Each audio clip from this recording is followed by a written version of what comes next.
Welcome, boxing fans, to Unbiased Boxing Talk, where we cover all the latest news in the fight game. First off, I kind of want to say I know I've been not very active lately. I didn't even cover the Joshua Ruiz fight, but I've been had a lot going on in my life, in my athletic career right now.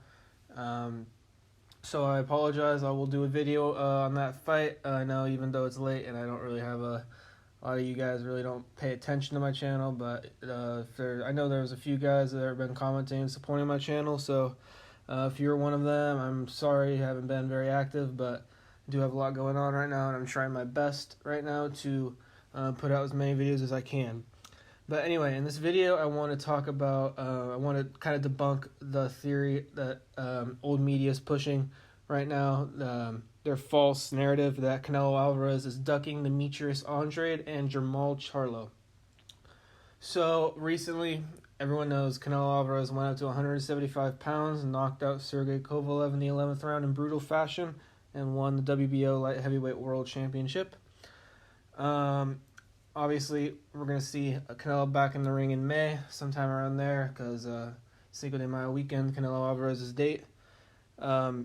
He plans on moving back down to 168 pounds to fight an in-between fight before dropping down to 160 pounds. So we see that the two most likely options right now are Callum Smith or Billy Joe Saunders, two undefeated world champions at 168 pounds, both recognized as legitimate champions because not everyone recognizes Canelo Alvarez as a legit champion, even though he did vacate his belt.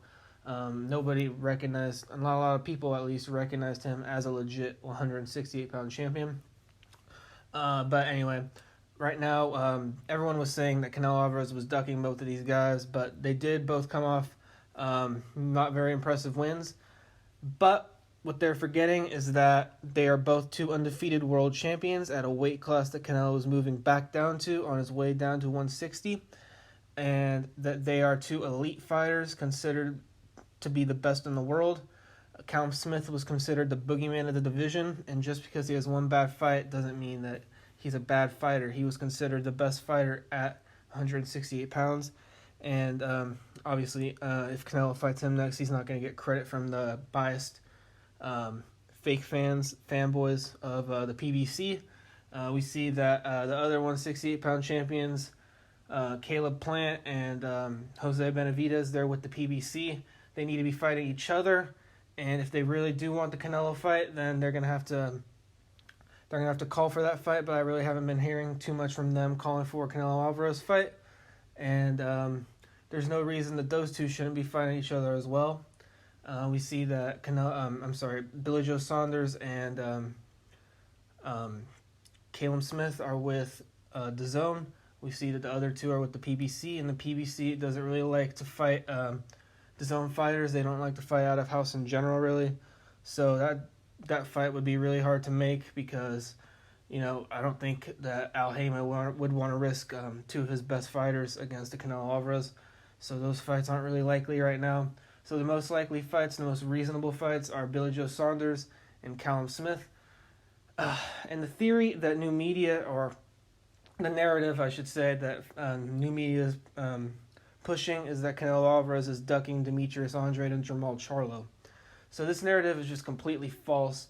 Obviously, they have no idea what they're talking about. They've never been in a sport like I have where you have to cut 30-plus pounds to make weight. They have no experience doing that themselves. They don't know what toll it takes on your body, dropping down 2 weight classes in one fight. I've done this myself. I've cut 40-plus pounds. I know what it's like to cut weight.